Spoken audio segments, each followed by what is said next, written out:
what's up, everyone? This is Corey. I been a little while since I posted a video, so I thought I would post this case that I'm working up just from ground zero, from the very beginning of opening up the DICOM file.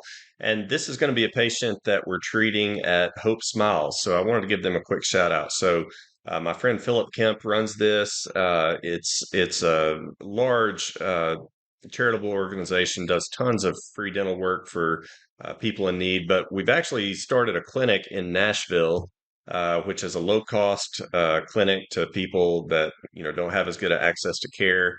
And I'm actually teaching there every other Wednesday. So a couple of residents and then full-time staff. It's a beautiful clinic. You can see it here on the screen. And do it all full mouth rehab. Got all the technology, the scanners, and everything. So anyways, hopefully I'll pretty soon have a lot more cases to be sharing of things that we're doing over at the clinic. But the case I'm going to be showing is a full arch for lower fixed, and just my entire paradigm of how I would work through that. So hopefully you find this helpful. Just a quick shout out for our upcoming course. Myself and Danny Domingue, we're doing our full arch advanced course.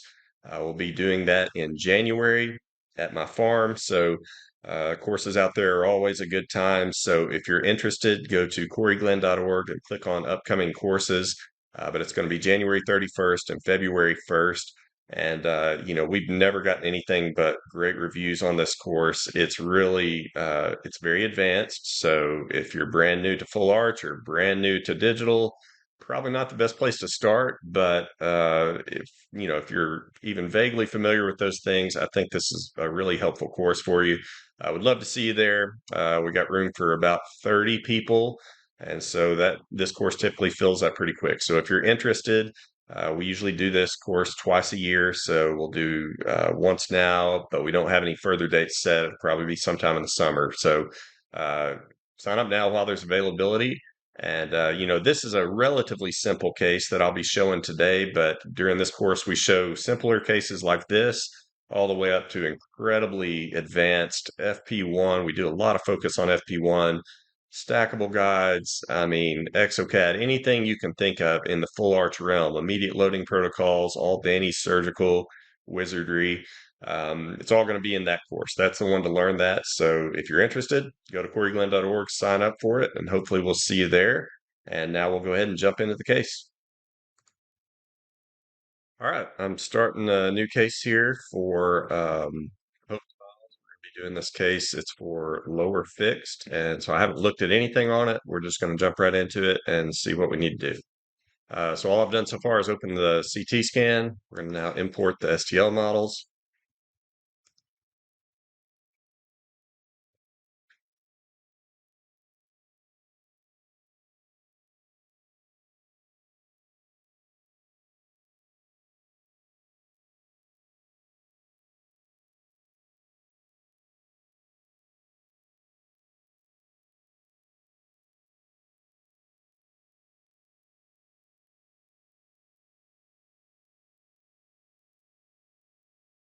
All right, so I've brought in the maxillary STL. And actually, as I think about this, since this is a mandibular case, these intraoral scans were taken at the correct VDO and, in centric. There's really no point. I don't know necessarily if the CT is there, and I'm going to need to plan to the maxilla, which I don't know if that's in the right position in the CT. So I'm gonna back out of this. I'm not going to bring that in. Okay. In fact, I'm going to delete it, and let's redo that. I'm going to bring in the mandibular first.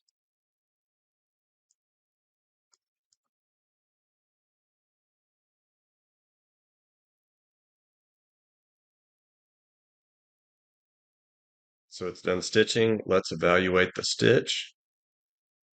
I like to always look in my axial window.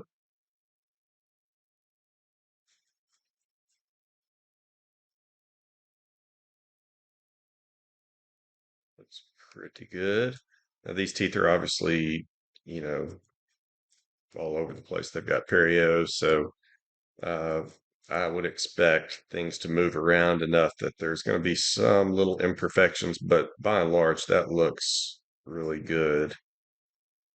Um, here, for example, this must be an older intraoral scan because as you can see here, that tooth has since broken off since this was taken.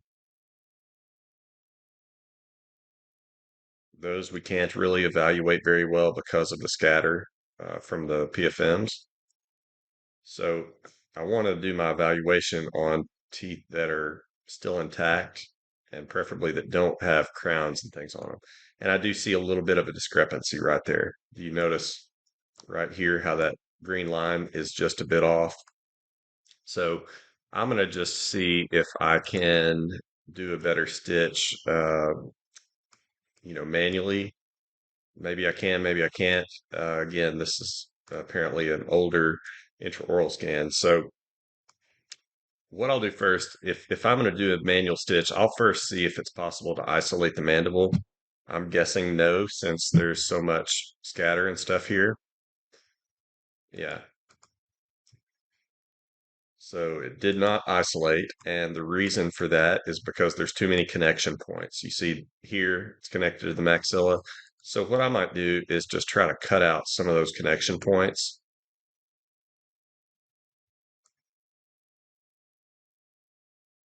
And I'm just cutting these out for sake of isolating the mandible. All right, let's see what it does now.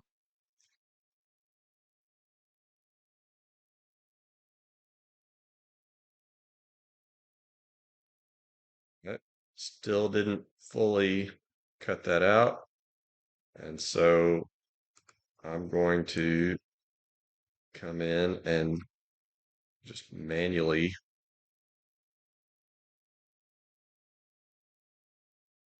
try that again. I'm just going to manually cut across here, trying not to cut any of the lower teeth.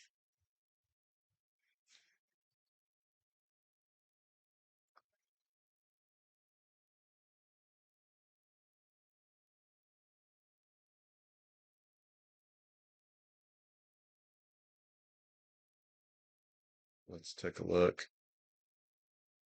Might be best we can do. So going back to model manipulation now, I'm going to try to do a manual stitch.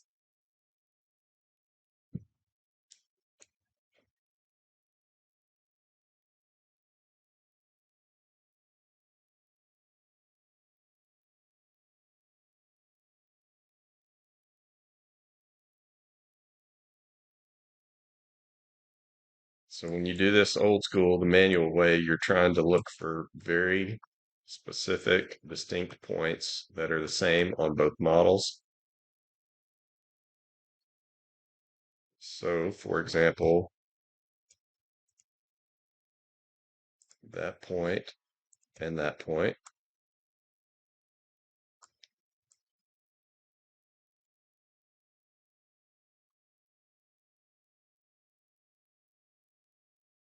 And you can see this tooth and this tooth are different now between these scans, but like this is the kind of thing I'm looking for. You see that very distinct pit right there?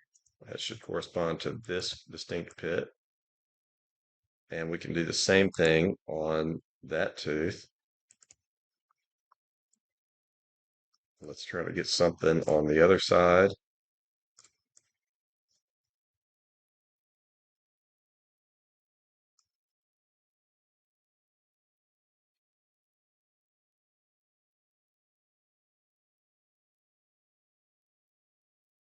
So always try to orient these things in the same manner so that your perspective is the same on both of them. And now I would say maybe here and here. That's 4 points. Let's see if that improves our alignment any.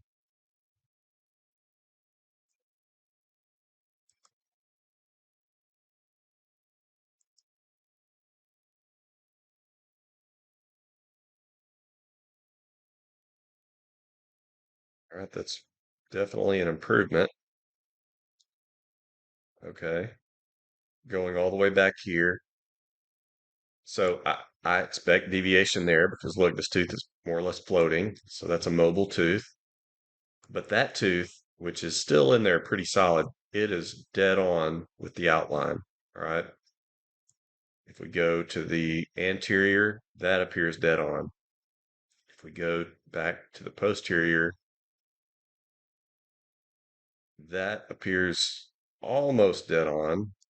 But given that everything else is so close, I think this is probably the best that we can get a stitch. All right. So the only reason I did that was so that I didn't have that maxilla in the way as I was trying to stitch these models. Just realize that you can always go to your surfaces panel and say reset to defaults, and you'll see it resets back to the original CT view, which who cares? I don't even use that. At this point, I'm going to bring in the maxillary model.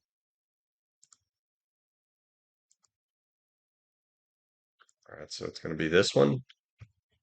Now think about this. If your CT scan was taken at a different position than your intraoral scan, that's not going to help us that much to stitch it to the CT. All right. So imagine at one point, I do know these intraoral scans were taken at the correct VDO, which was open slightly, if I remember correct, and it's in centric. Okay. So they left the intraoral scanner related properly to one another. I don't necessarily want to stitch it to the CT. So I'm going to X out of this. What I want to do is just, we've brought the mandible to the CT because that's the arch we're working on. I just want to bring the maxilla back into its original orientation like it left the scanner, but over in this new position. So to do that, I'm going to say the upper jaw right here. I would like to stitch that to another model that's already in the case. And I want to stitch it to the lower. Don't do it using points. You just want it to come back to its original relative orientation. So when I click OK, you see that it's done that. All right. And it's only slightly open because again, we used the leaf gauge to open the VDO slightly and to get them in centric. But do you see how this doesn't correspond at all to the CT? And that's okay because that's really, I don't care about the CT. We're not treating the upper right now, we're treating the lower. And so that is really what we want. All right. While I'm still in Model Master, I know I'm going to have it. Let's go ahead and do the segmentation. I only need the mandible. And so I'm going to let it do the segmentation.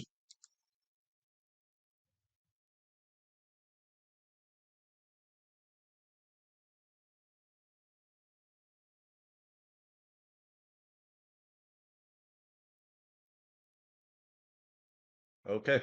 Segmentation has finished. There's our mandible. And, I pretty much do this on every case because even if I decide to make a tooth supported guide, I like to see that bone underneath. So any kind of full arch, I'm usually going to have the segmentation done.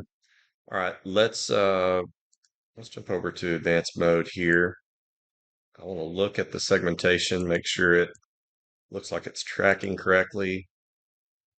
So for starters, I'll usually make this a different color just to make it nice and bright.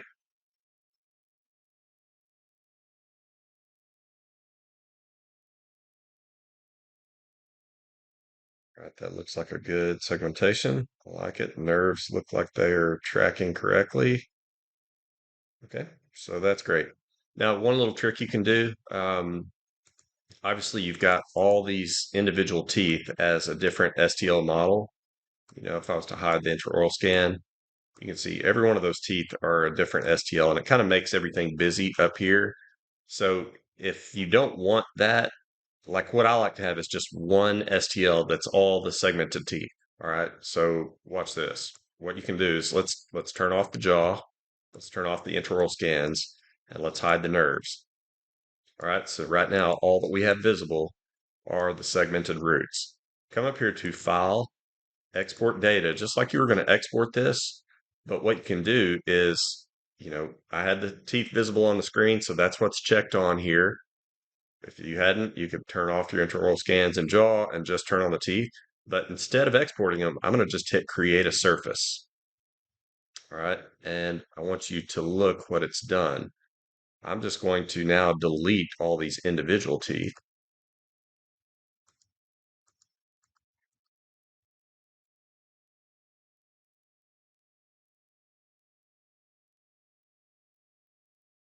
right? And now you see this nude model.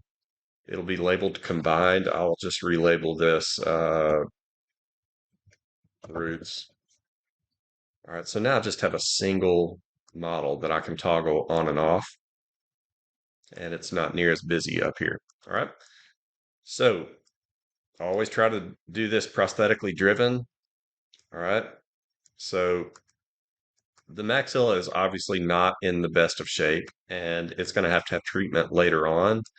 But you know, this is a low income clinic where this is going to have to be spaced out, and so we're going to basically have to rebuild to the upper for the time being.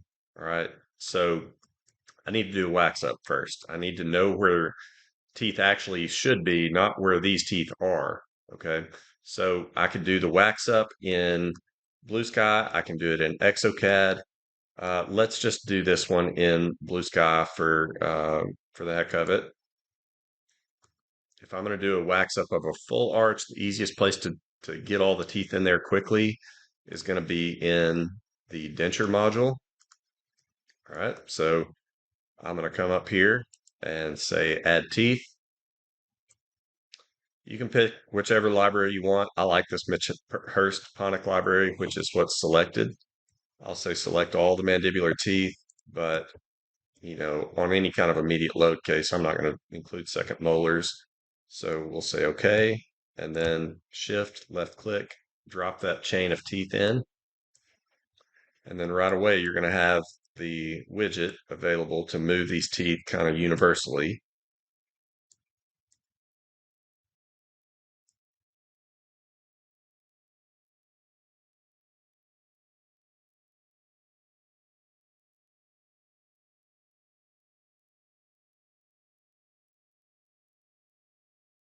Right? So remember, it's moving entire teeth, uh, the entire setup globally. They're already pre-positioned. You shouldn't expect that it's going to exactly match an existing dentition, uh, right off the bat. And so I know I'm going to have to do some tweaking of this, but it does help a lot just to get them in the neighborhood to start with, and then we can go about doing individual tooth movements. All right. So let's see how this lines up on the mandible. And it's not that bad. I think when we widen this, those are going to be pretty close to ideal. All right. So let's turn on the tooth chain. I'm going to lock these centrals. All right. I'll do a little bit of a rotation out here.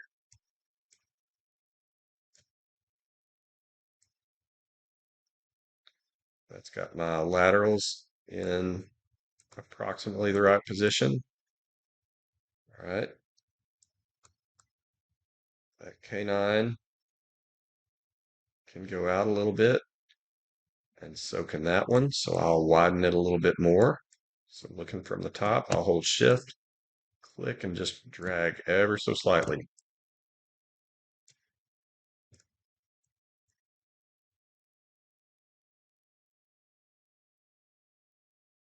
Now I could also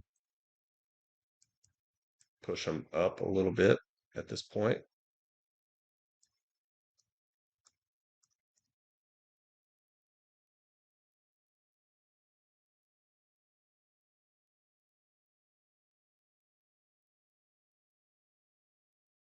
All right. So it's not perfectly resting, this mesiobuccal cusp in that central groove, but it's pretty close. So right now I'm just trying to get them approximated to the arch. Okay, if I remember, there was a crossbite on this side. And so normally, if I was doing this, I would now go to manipulate model. So if I was to click on this individual tooth, all right, now that maxillary molar is, kind of not very good. So I'm imagining where a mesial buccal cusp would be. And I'm going to get it positioned here. Needs to come in a little bit.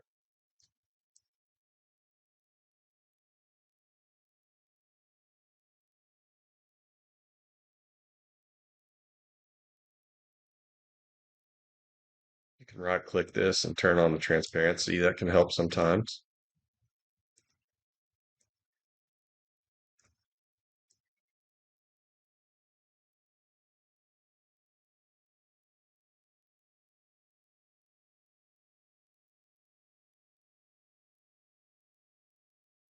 That looks like a decent relationship there.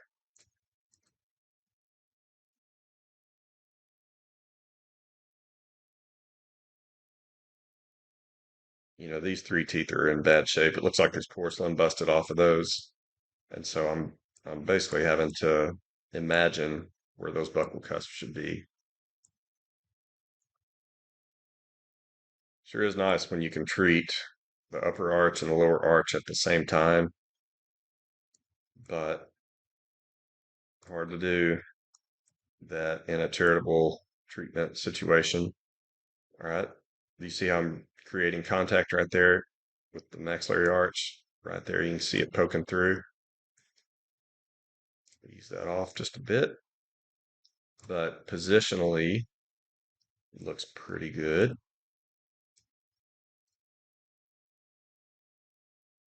And I know I'm leaving gaps between the teeth, and that's okay because we'll address that a little bit later in the process.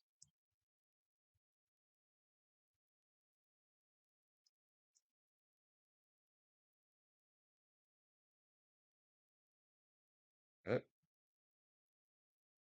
bring it up.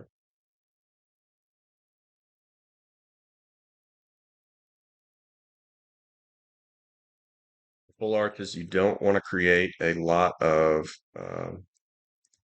significant overjet and overlap because that's kind of bad forces on your implants. And so this is going to be an almost flat plane because again, I am kind of making some compromises in my mind between, where his current dentition is, but also knowing that at some point in the future that upper arch is going to be treated and we'll have to remake that. We might have to remake the lower arch at the same time. It might be a good indication for just putting a patient in like a PMMA long term until the upper is redone, and now you can do the upper and lower together to ideal positions and contours and all that kind of stuff. So don't think this is like the forever position of these teeth, but it's going to be in the ballpark.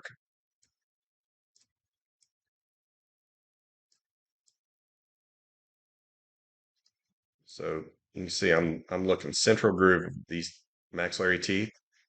My functional cusp should be occluding approximately in there, and they're pretty close.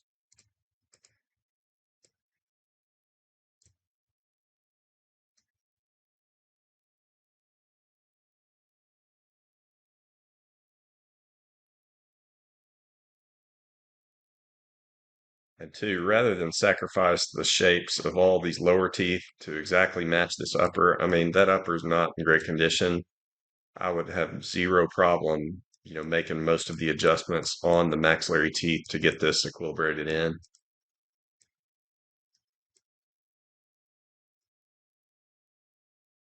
All right, so again, buccal cusp in the central groove there, or in the buccal groove, and that's reasonable.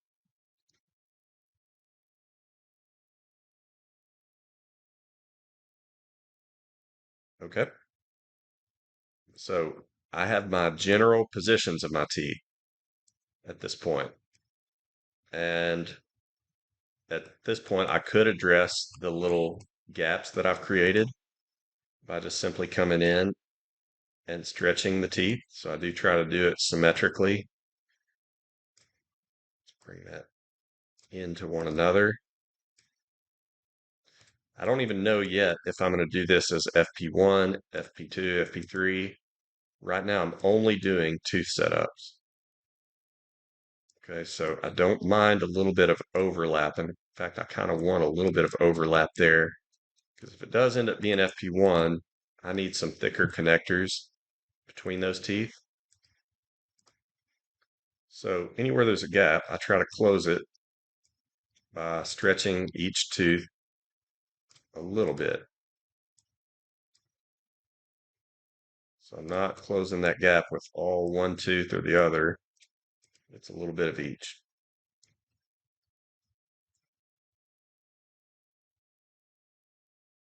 I think we could make that tooth a little fatter as well.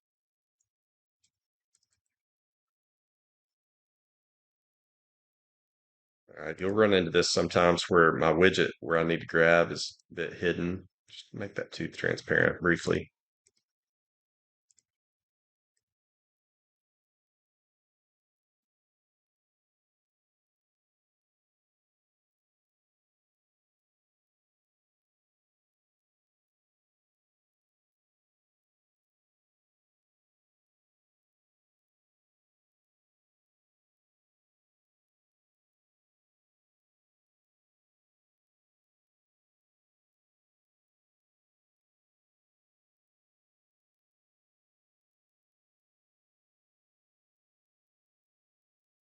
If you're an exocad user and you're looking at this thinking, it's a cleaner interface to do this in exocad, you're not wrong. But I got to export all that data and open it up in there and then pull it all back in. Like sometimes for me, even though it's maybe not quite as clean in its current form as exocad in a restorative design, we can get there, in roughly the same amount of time. So it just depends on my mood, which one I'm going to choose.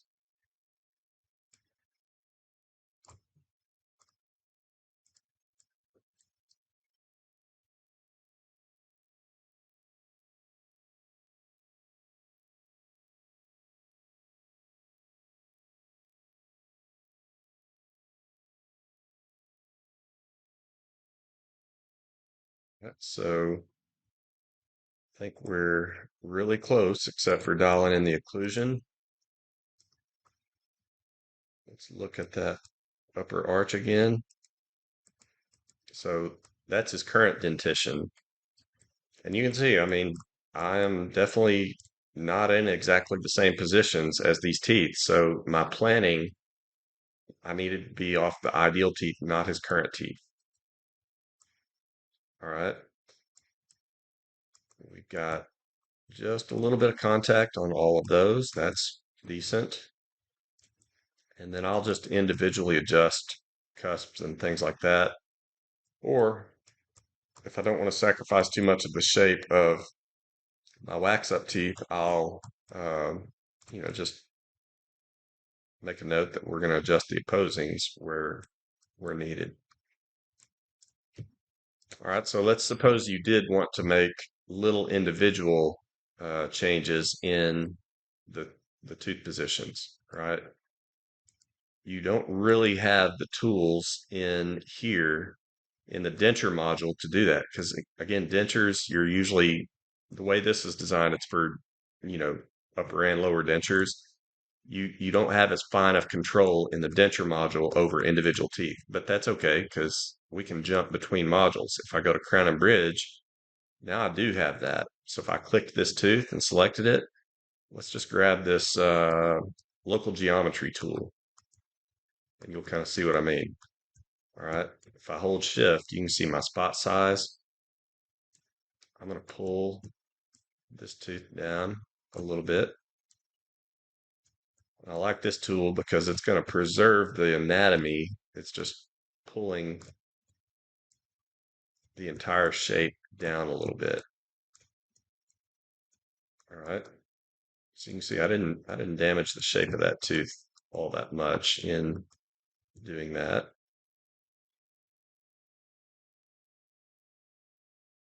So I'll just now jump around from tooth to tooth.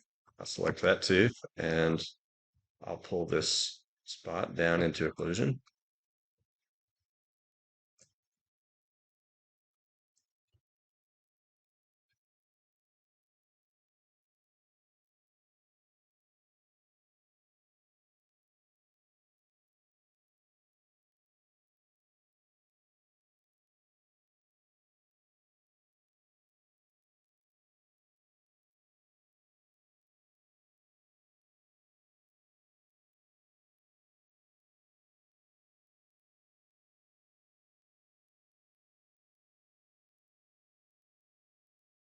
use a little smooth tool.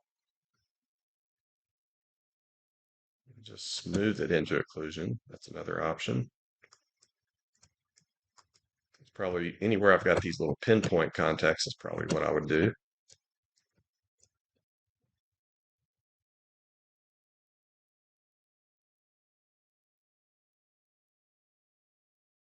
I'm doing this knowing that there's going to have to for sure be equilibration in the mouth. So in such a case, I'm not terribly concerned with getting it, perfect in every way. I want it ballpark pretty close.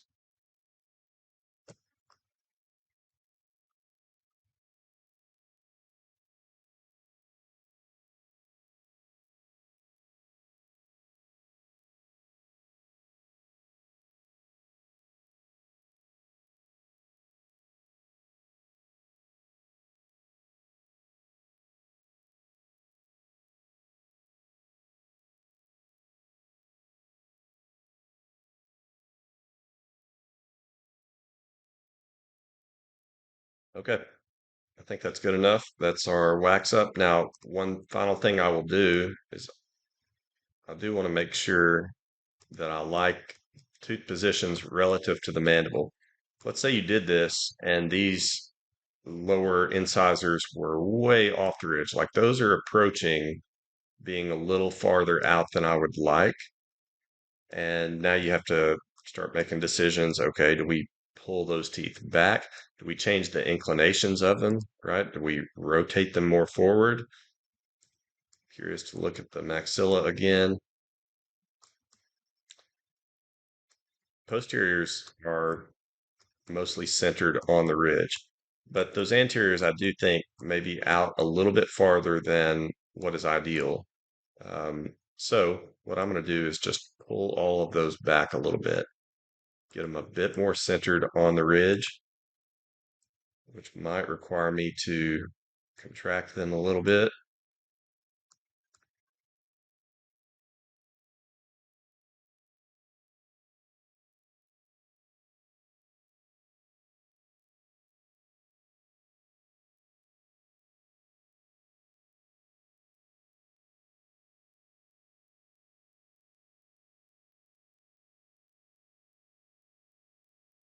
I think we can still work with that.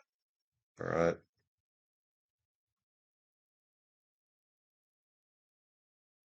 Got about 2 millimeters of overage yet. That's okay.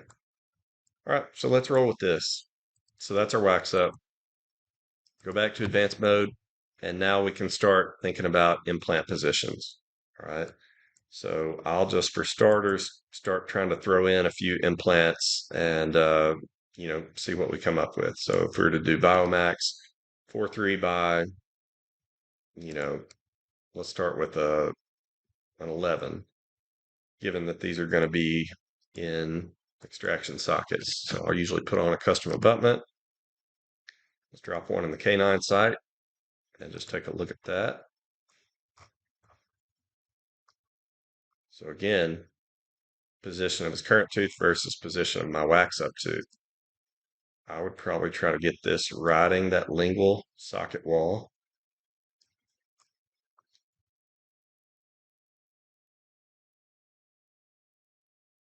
Right there at the crest of bone. I want to be a little bit lower than that so that I'm not depending on just, ground up dead people to encase this implant. I really would like more native bone. Looking at my trajectory, and that looks reasonable, although I could probably rotate forward just a bit, like so.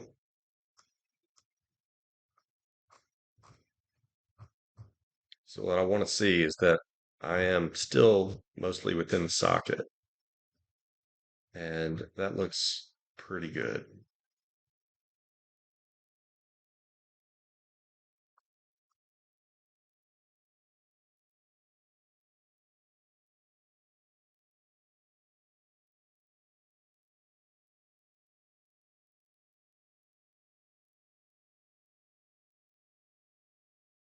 It's not exactly following the socket because that's kind of got this goofy, mesial tilt, and I'm actually okay with that. Um, that puts it in more native bone and it doesn't give us a weird trajectory to our implant. All right, so that would be one. In that position, I feel like we could go FP1, and I'm looking at the available bone. I don't see any problem here with going more of an FP1, type of setup. So that's probably what I'm going to plan this for. If I was to look at the gingiva, yeah, I think we're good for FP1 here. So that's going to be my plan. I'm going to do another implant in the canine. Let's go 11 and a half again.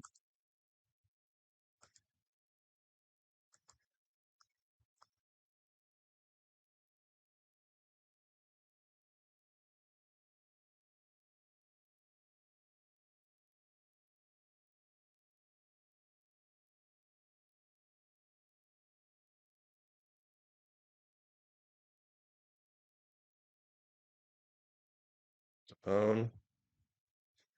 And we'll still be good to do a little bit of bone reduction on this because, it's a little bit all over the place. His current teeth are short. We can stand to lengthen those teeth a little bit, but we're not talking about a lot of bone reduction. You know, we're talking 2 to 3 millimeters in selective places.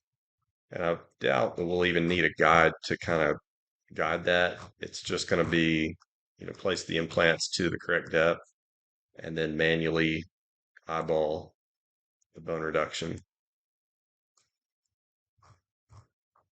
All right, so I feel good about that. Got an implant in each canine position. Make sure I like my emergence.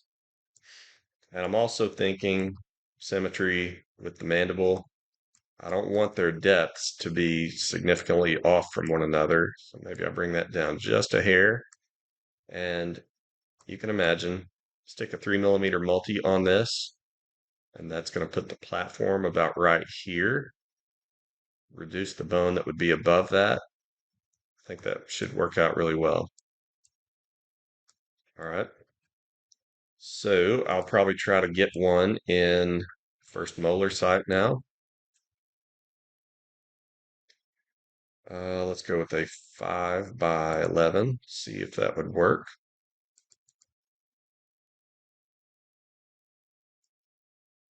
A distal socket would probably put it emerging right underneath the tooth.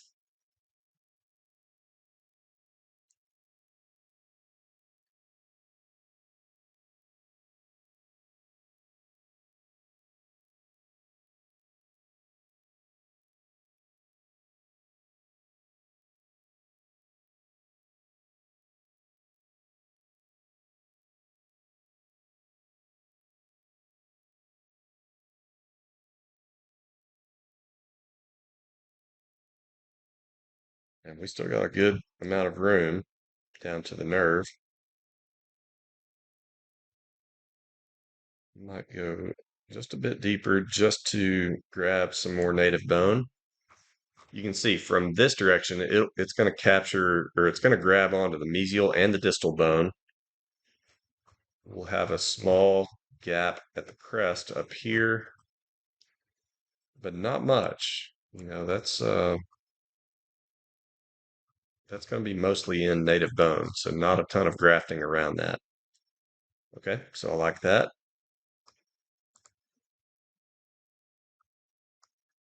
Let's do the other molar.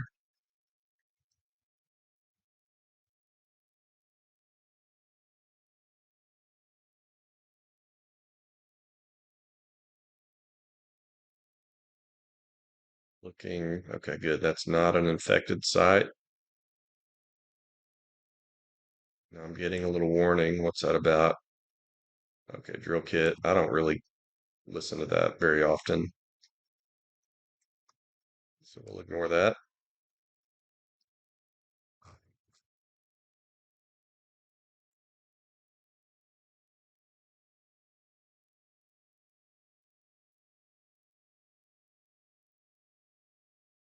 Reangulate just to slide down that um, lingual cortex.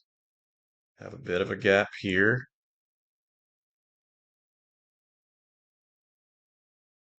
but definitely engaging mesial and distal socket walls.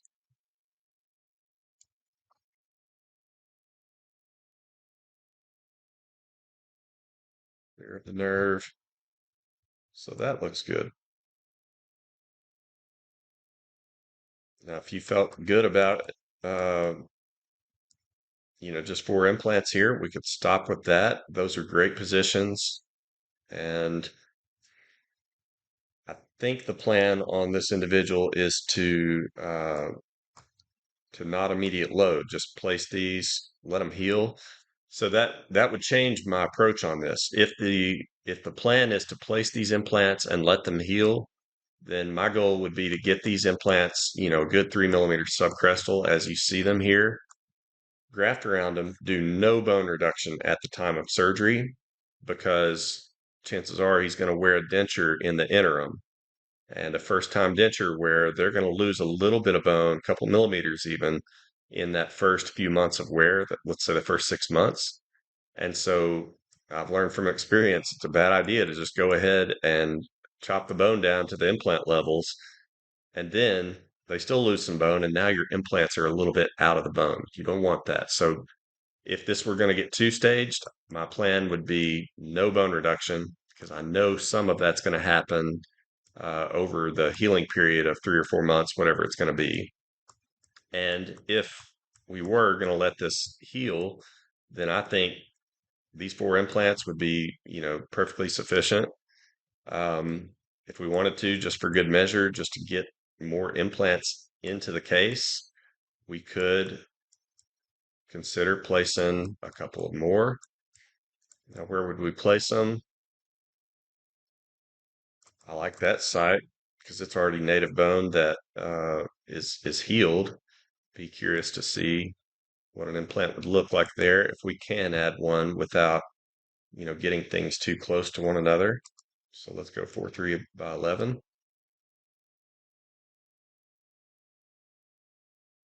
and let's see what happens with the spacing.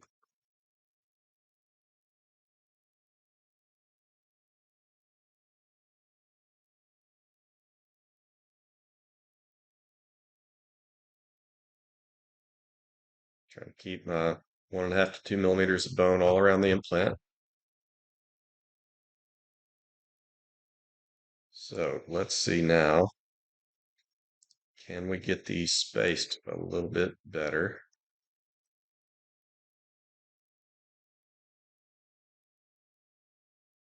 I could even just right click this and say align it with another implant and say align it. So now these are perfectly parallel. How far do I have to get away from it? Okay, right there gets us 3 millimeters apart. So can we cheat that? I think you could drop it down to 2.5 without much concern.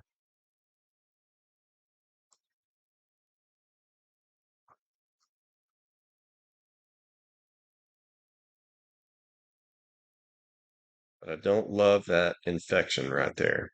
So that's making me rethink that site. So what if we brought that implant over here somewhere?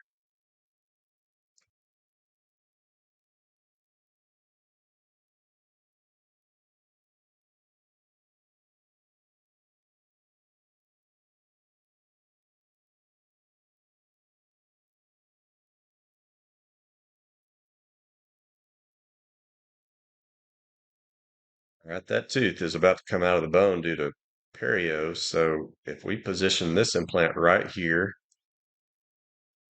I'd want to ride that lingual cortex down. That gives us good bone on both sides. This would be fully encased in bone with no issues of primary stability.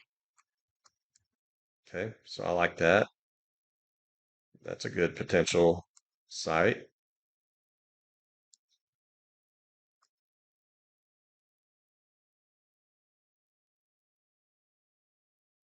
All right. So really, it's just a matter of how many implants do we want to put in here because we got lots and lots of options.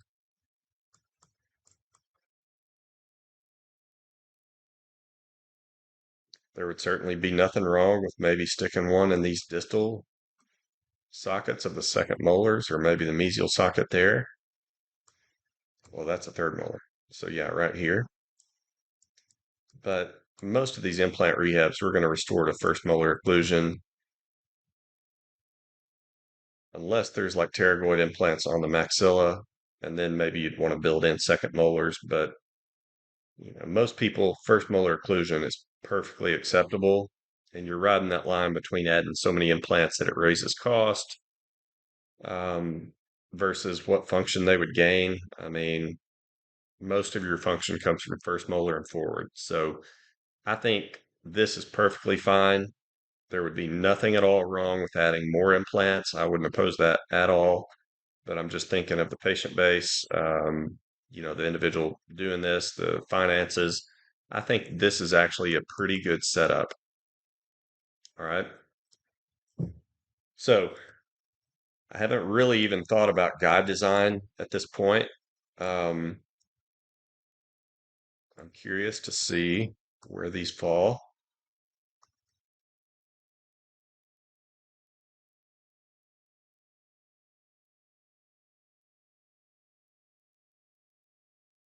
So I always try to think simplest guide first. All right. Is it possible that we could make a guide that would sit on some remaining teeth? So imagine here extracting all the teeth where these implants are emerging out of, keeping the others, making a guide supported by those teeth. Would that work? And here, maybe. If that tooth is in there pretty solid, we don't need many teeth. We can certainly keep second molar. All right.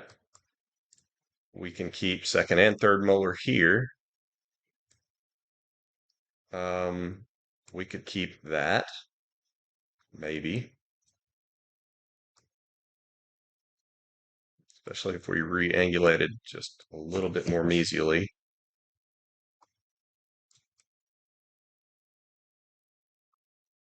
or just adjusted the mesial, yeah, the mesial of this premolar here. Those teeth could be kept. Over here, this tooth and this tooth would have to go. This one I would imagine is pretty useless. It's probably flopping in the wind, but you could keep this tooth. However, I think that tooth is broken off since the intraoral scan was taken. Uh, no, it's still present. I thought there was a tooth earlier. Maybe it's this one. Yeah, this tooth is no longer there. So actually, that tooth is already gone. Okay, so forget that. But those molars are still in place. So given that we're not going drastically deeper here, it's not, my cutoff is usually if it's 4 or 5 millimeters subcrestal with your implant placement, then you probably want to go with the reduction guide. Reduce bone first and then have a secondary guide to place implants with. The new Blue Sky Bio kit, which I think is what we're going to use, has uh, longer drill sets, and you can work with a 12.5 millimeter offset. So I think that is actually going to be my plan, is to virtually extract a few teeth here, keep the others, and let's just use a tooth supported guide to place these implants, or at least do the osteotomies first, and possibly place them. We'll see when we get to the surgery. But that's a simple guide to make, and it's going to be a really stable guide as well because bone supported requires much bigger flaps, harder to stabilize. You're going to have to use fixation pins, whereas a tooth supported guide, man, they're pretty darn simple to use. So I think that is going to be my plan here. Um, So I want to evaluate this tooth and see if it's salvageable or useful in the guide.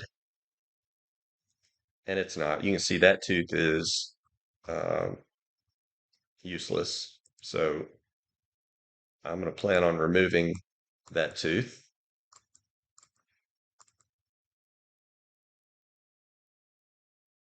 All right. So let's say that you want to do this and you want to now do some virtual extractions. All right. I will start that by duplicating this lower jaw so that I've got a second model of it. So you can see now I have two of the lower intraoral scan. All right. I've changed the color on this one, and this one I'm going to call uh, lower virtual exos because this is what I'm going to do virtual extractions on. All right. I'm going to virtually extract this tooth. So here's a cool little trick you can do because a lot of times it's hard to remember which teeth you're going to take out. If I go into the guide panel and tell it I want to emboss text on this pink model right here, all right, lock my implants. That way I'm just not going to accidentally knock them out of position or anything. All right. So I want to virtually extract this tooth. So what if I go in here and I just type an X and I just use the text tool to emboss an X on that tooth. All right. So that's going to be very clear when I go to do the virtual extraction that I want to get rid of those. Let's do another.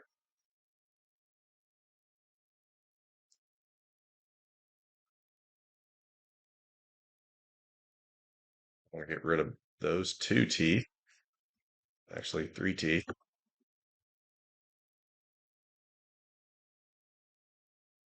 We're going to extract all of those. So I'll apply that text.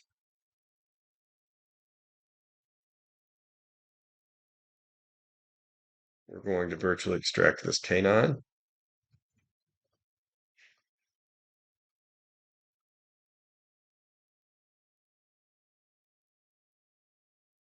That tooth's already gone, but there's no need to virtually extract it. It's not in an implant site. We could build a guide over this. The tooth just won't be there to support that guide. So that's not a problem. This tooth we want to get rid of. All right.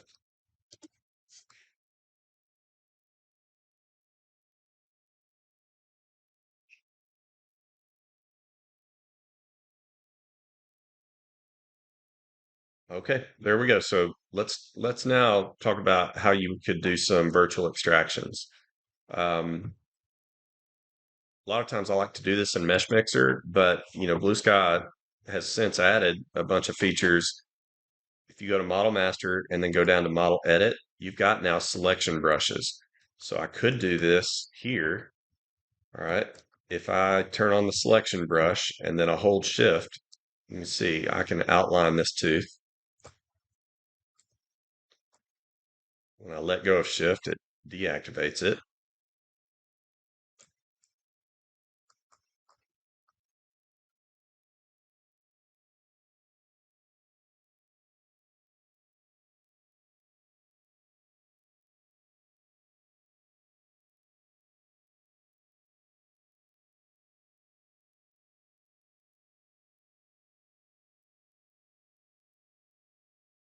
Right? And I could say, cut that selected area out. You can see that gives you real fine control, much finer than the cut tool that's in the uh, surfaces panel. And I'm going to just repeat down here.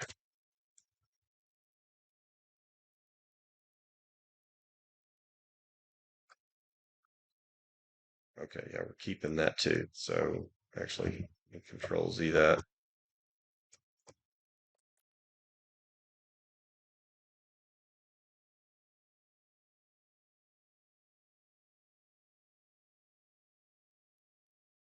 All right, so I don't worry about cutting out the entire tooth because at any point I can go to Surfaces panel and just say, hey, isolate the part that I touch, and you can see when I do that, those teeth disappear. So In case that wasn't clear why I'm not deleting the whole thing, that's why.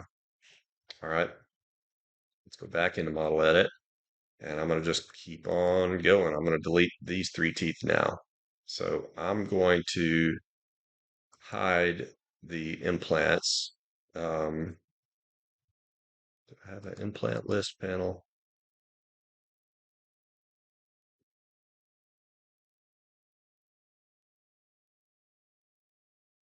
I don't. Let me jump back over here and just hide my implants.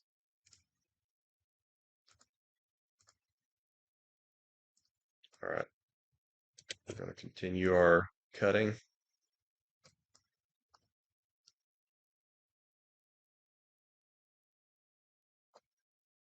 Don't worry about getting a little bit on the gingiva because that gingiva is going to be swollen and squishy. It'll get out of the way when we see the guide. Just compress there.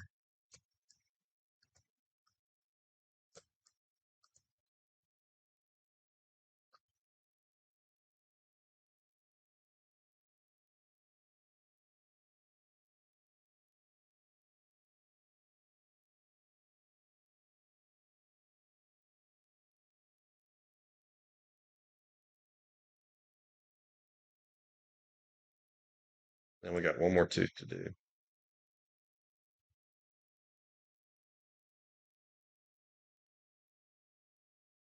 So I like the fine control of an actual selecting tool as opposed to just trying to cut surfaces because you just don't have fine control, and I don't want to cut off any of the neighboring teeth that are going to provide the support of my guide. So this is just a little bit more controlled.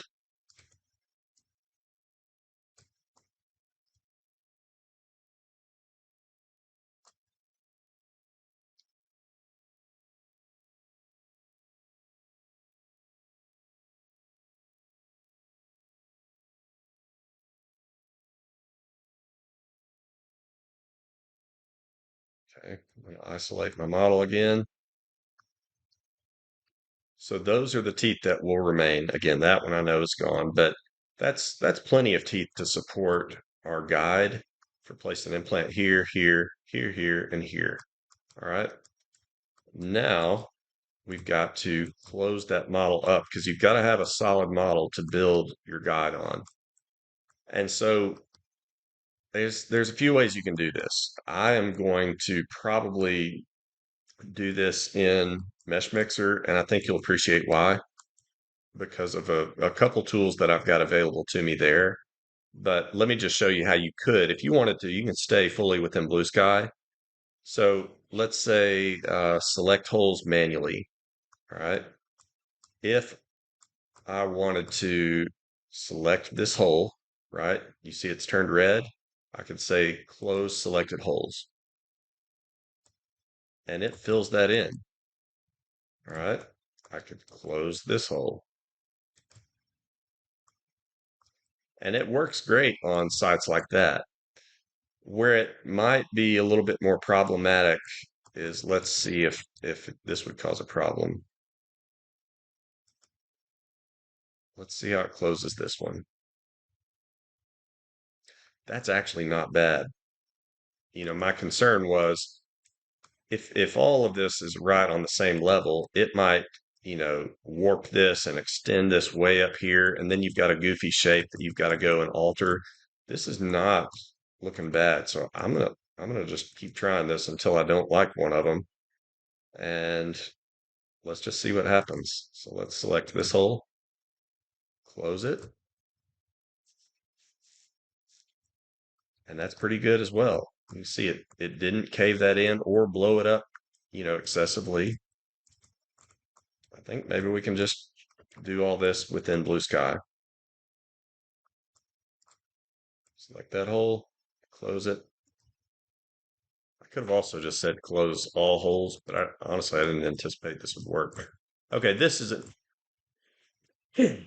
Excuse me, I'm a little sick here. So that one, I don't like how it closed that one near as much, right? You see how it overbulked it and everything. And so I'm going to Control Z that. And let me just show you an alternative way that I could have done this. All right. in Mesh Mixer. If I go now and let's export this, I'm going to do my roots as well. And I think you'll see why in a second. I'm just going to take this to patient folder, and I'm going to call this extraction model.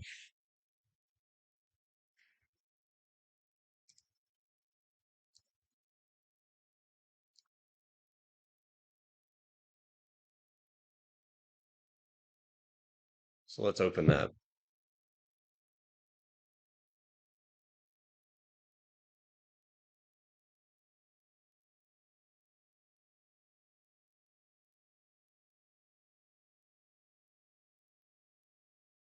All right, remember I did export the roots together. I just did them all as one file because I know it's easy to separate.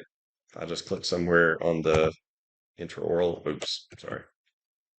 If I click somewhere on the intraoral scan and then hit E, that's expand to connected, and then hit Y, that's separate. Now I've got them broken apart again. Okay, so let's hide that for a moment. I'll show you why I like sometimes to do this here, because sometimes it just doesn't close in the way that you'd really like it to.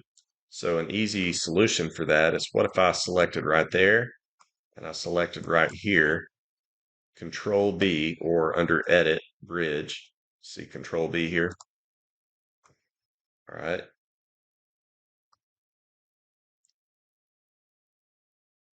I'll do that again at these lower spots. Control B.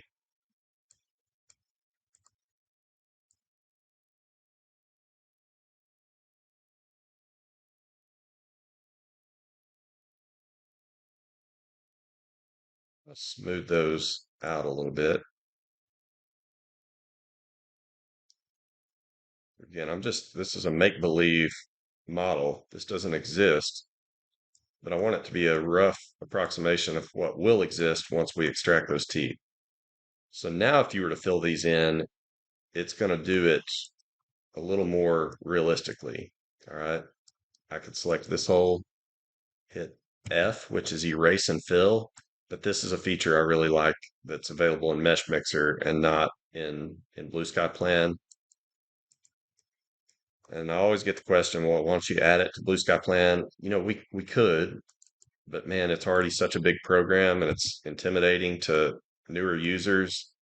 And there's always a balance to strike between, getting every toy in there that everyone wants and making it overly complex. Before you know it, you end up with Photoshop, where it's such an intimidating program to use that it just overwhelms a new user. All right. So I like the way that that has closed in. All right. Why did I do this earlier? Well, let's click on that model. If I wanted to make the true extraction sockets on this, I could select that tooth. Anywhere that I virtually extracted a tooth, I'm going to select those teeth, hit E, which is expand to connected, and I'm going to hit Y. That broke it into its own separate STL model. All right. So if I wanted the, true to life sockets in here, what would happen if I Boolean subtracted these teeth roots from that model? Let's do it. Select your intraoral scan first, control select that one, Boolean difference.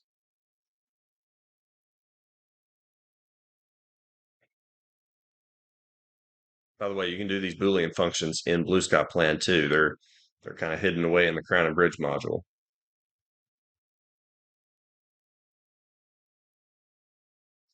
I already know this is going to fail because it's taken too long. It's thinking too much. So hopefully we'll get an opportunity to show you why Boolean functions sometimes fail and how I would address them. All right, you get that red model, you know it's failed. And what I'm looking for is a little blue mark or a red mark, okay? Because it's going to point to the problem it's having. So I'm only seeing one. Sometimes there's multiple. So what's the deal? Why is it failing right there? And you can see because it's got this tiny little crease where it doesn't know how to deal with the triangle right here. So it's not going to let me proceed. If I cancel that, let's look at that area.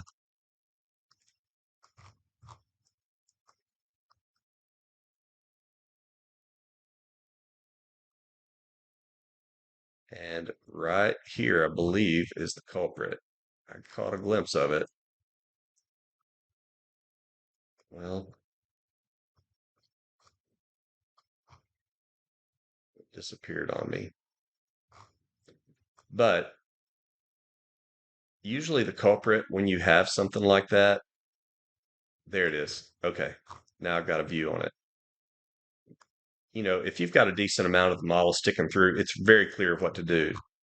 When you have that, that's a tiny, that's like a fraction of a triangle of that STL, and that will throw problems with it. So that's a very easy solution. If I just took a shrink tool and just touched that, all right, now watch.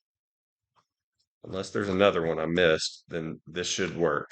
All right, intraoral scan, select those, Boolean difference, and lo and behold, it worked, right? Because it knows how to subdivide these triangles now. But when you have just a fraction of a model, a tiny little spot that's poking through, that's a problem usually for these softwares. Now, actually, the Boolean functions within Blue Sky, they would have handled that. Mesh Mixer is a bit more unique in its, that it's going to struggle with that. But this would be a representative model of exactly what we'll have once we extract those teeth. All right. Since I'm in here, I'm going to clean this model up just a bit. I'm going to cut off any little overlaps like here. Just delete that. Any jagged spots. I don't have to do this. I just prefer to. I just like to have a smooth border. And these overlaps, if you've intraoral scanned, they result from having just mobile tissue. So you scan over it one time and the tissue's in this position, scan over it the next time and tissue's slightly different. It creates those little slight overlaps, and those bother me, so I get rid of them.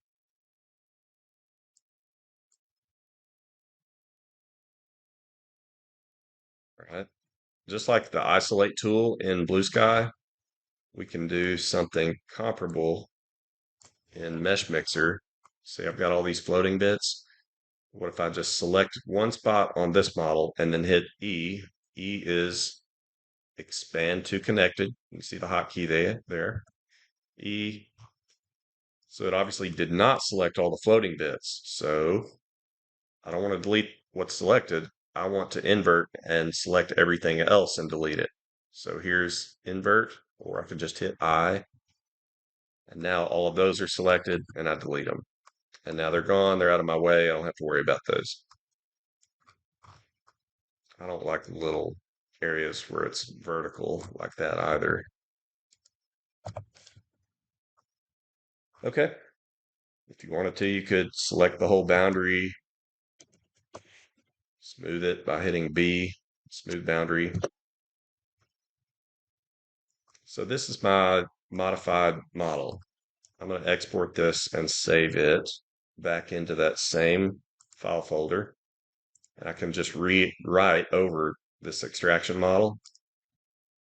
Yes, I want to replace it. Oh, okay, complex object and scene. Let's see why that is. There's a hole somewhere. I know the big border is a hole. Let's see if there's any others. So I don't mind leaving that open, but this little error I do want to fix. Okay, so now I'll export it again.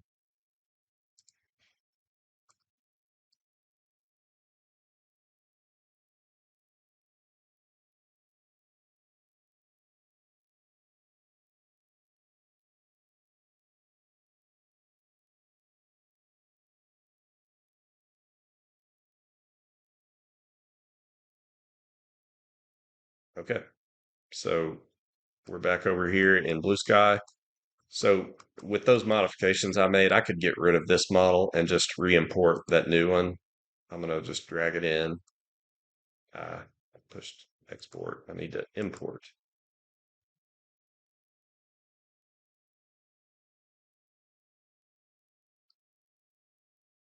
Now it's going, anytime you bring in an STL, it's going to prompt you to stitch it. I do not need to stitch this. It left the program in this orientation. I haven't altered that. So just X out of this when it starts trying to get you to stitch.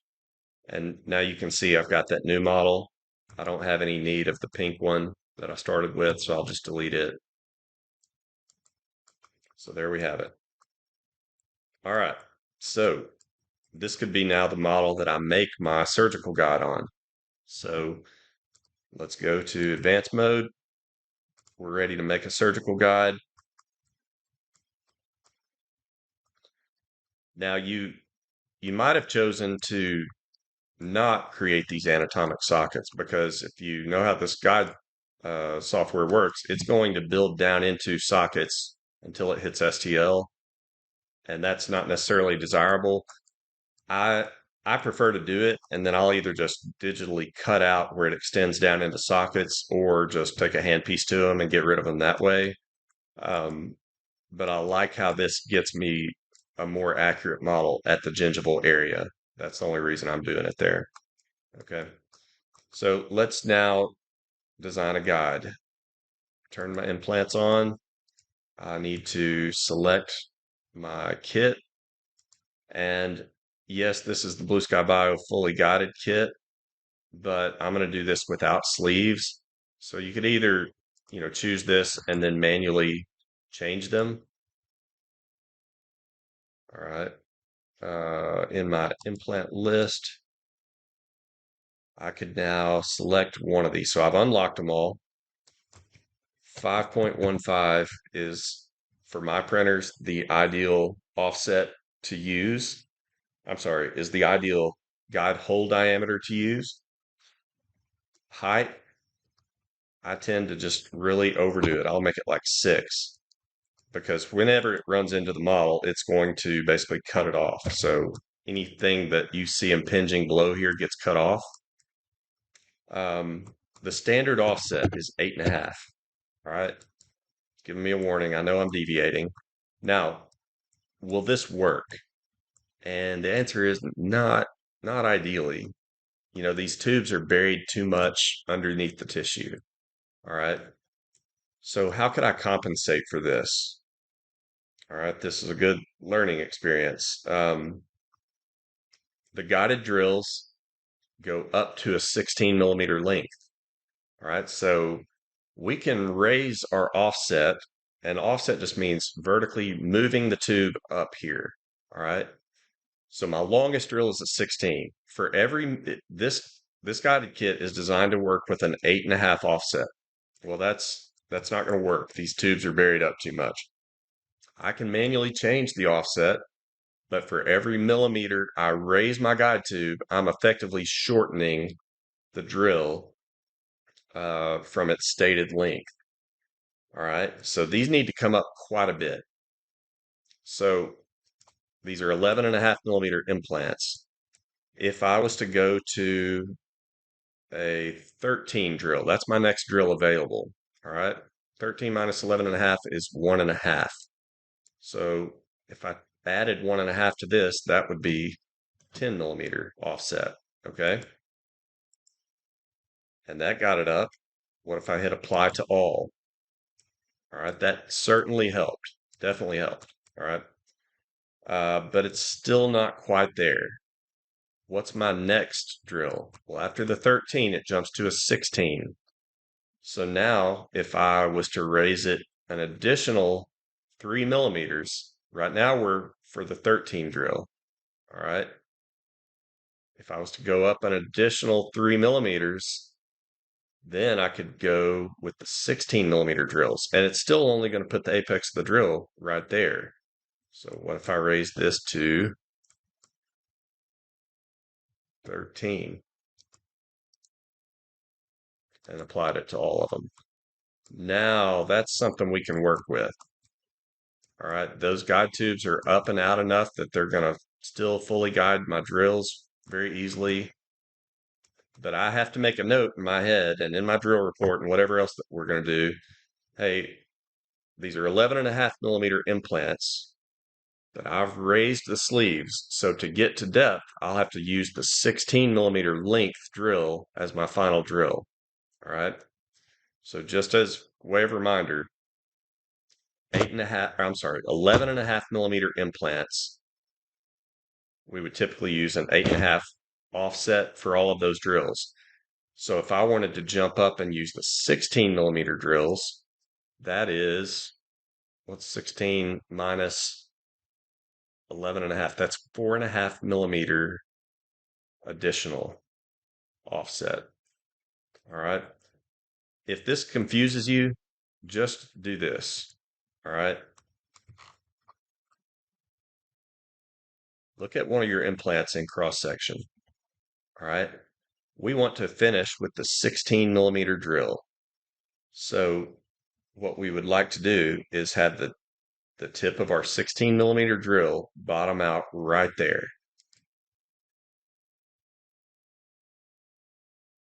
And it's going to be 16 plus the 8.5 millimeter vertical height of the built-in key. That would be 24.5. And lo and behold, look exactly where that is. All right. So just to help you visualize this, those guided drills. If I go from the top of my tube, there's going to be 8. The offset is designed for 8.5. So that means the built-in key on the Blue Sky drills are going to be approximately 8.5. And then you've got the business end. All right. Go down here now. And the 16 millimeter drill with my tubes in their current position, a 16 millimeter drill bottoms out right here, which is exactly where I want it. Okay. So we are good to go on that. Hopefully that made sense. The takeaway is for every millimeter you raise your offset past the stated length, you're effectively shortening your drills. So now my 16 millimeter drill, because I've raised this, is only going to accommodate the 11.5 millimeter implant. All right, that's about as easy as I can make that. I know it's still confusing. Once you've done this a time or two, it's no problem. So we're good now. Our tubes are turned on. We could make the guide. I am making a mental note here that that tooth is in the way. So if you have a tooth impinging into your sleeve here, it's no problem if it's just impinging into the body of this tube itself. Remember, this is just plastic. All right, so it'll eat that away. However, anywhere that you've got the model impinging through to your inside diameter of the guide tube, that will be a problem. Okay, well, remember these are teeth we're extracting, so I don't really care about that. So I'm going to just make a note that we need to manually take a handpiece and take some off the mesial of number 31 and off the mesial of number 21. So 31 and 21. And right here, okay, that's 18. 18, 21, and 31.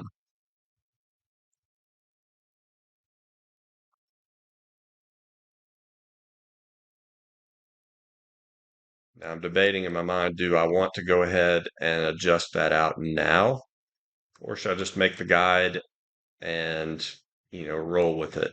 Let's just make the guide and see what happens. Because if it's going 80% of the way around that, it's not a problem. Now you still won't get your drill to seat without making the adjustment, but do I have to have a fully intact tube? I don't think it's that critical in this scenario. So what I'm going to do is go ahead and let's see what the automatic curve placement does here.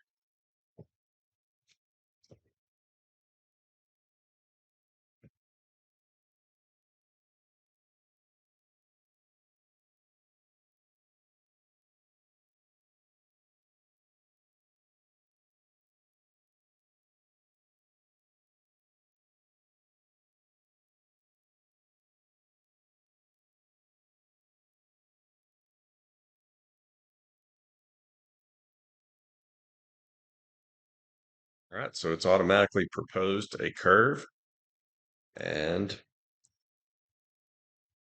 it fell off in a couple of places. So we could have manually drawn that, and that's no problem at all. But this is actually pretty good. I don't really need to go beyond that tooth. So I'll just tweak a few of these nodes. And I don't want it falling into the sockets like it's doing right there. So I'll pull that out. Not much of a need to go beyond the gingival margin area.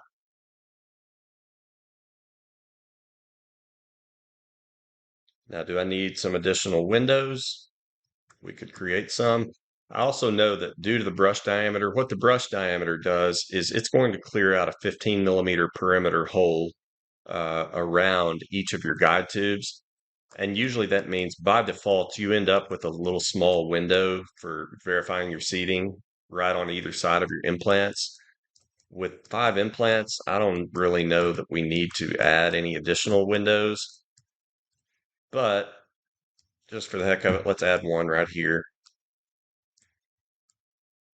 Now, when you make windows, you're not trying to make, a giant hole in them. You're really just trying to expose cusp tips, and you need to be mindful with your placement that we don't want to make them so big. Like if I go right there, well, now my guide is razor thin right there. So I don't necessarily want to do that. I'll bring this up.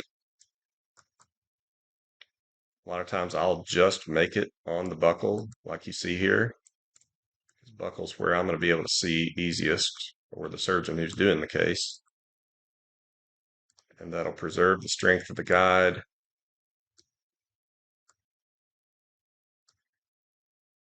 All right, let's see what this guide would end up looking like. Create surgical guide.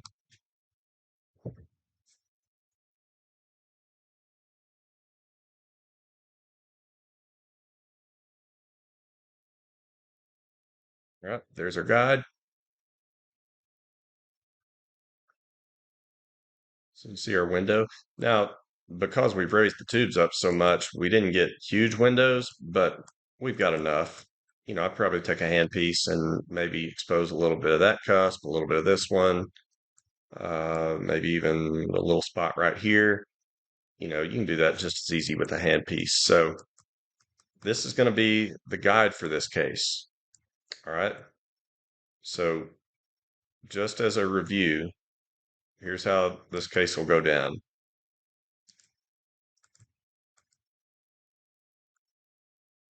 All right, we've done a wax up to ideal with his opposing arch, and we've planned the implants backwards from the ideal tooth positions, not from his current tooth positions. So you can see those are all in an ideal spot to restore this. Whether it's screw retain, custom abutments, we could go any number of ways here. So that's going to get our implants in the right position. All right. But our problem was, how do we make the guide for this? We could have just gone straight to a bone supported guide, but those are harder to fixate. Since we had enough remaining teeth that we could selectively extract where implants are going, I chose to virtually extract those teeth, which will look like this. So he'll extract 30, I'm sorry, 19, 22, 25, 6, and 7, and number 30. And once those are extracted, he can seat this guide, drill his osteotomies, place his implants, and then, since this is going to be a two-stage procedure, no bone reduction at the time of surgery, cover screws, graft around them, pull the remaining teeth, and close up shop. And I believe they've got an immediate denture for this one, and just let everything heal. We'll give it 3 or 4 months. Now come back at second stage uncovery. I'll expect the bone will have smoothed out a little bit. Might have to drill down to find the implants if they, cover over them. But chances are the implant platform will still be visible. If there's still any spots of bone that are too high at second stage, well, now We can do any final bone reduction, which generally is not going to be very much when approached this way. And we can plan on doing an immediate conversion on the day of uncovery as opposed to on the day of surgery. So it's lower risk, not as much chance of an implant failing, and we get to verify that all the implants are integrated before spending the time to build the temp and do all that kind of stuff.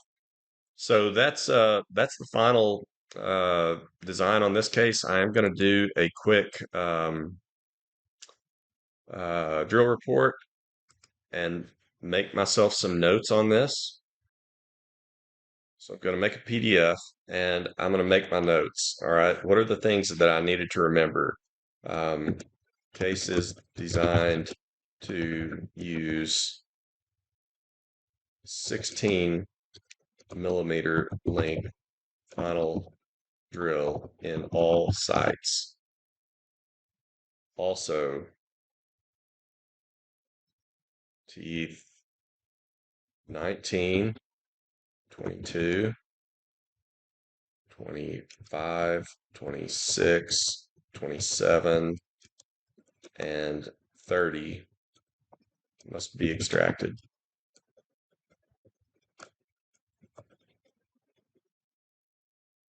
All right, those were the things that I needed to remember for this case. And so now I'll click OK. The software auto-generated a bunch of cross-sectional and buccal views. So I've got shots of each implant. We've got the size implants that are going to be used. There's 3 4.3 by 11 and a halfs, 2 5 by 11 and a halfs. And I disregard this because I've made myself the note that, hey, we're going to the 16 millimeter drills. All right. Probably should have added that this was to use no metal sleeves, but I already know that. So I'm going to just save my drill report.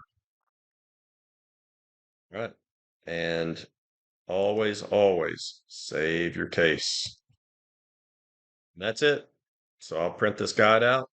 I've got my notes and everything, and this is a surgery we'll be doing in a couple of days up at the Hope Smiles Clinic, which I work with the residents at every other Wednesday. So hopefully I have some pictures of this case and maybe come back and do a case review and kind of discuss how it went and all that kind of stuff. So hopefully you found that helpful, and we'll see you next time.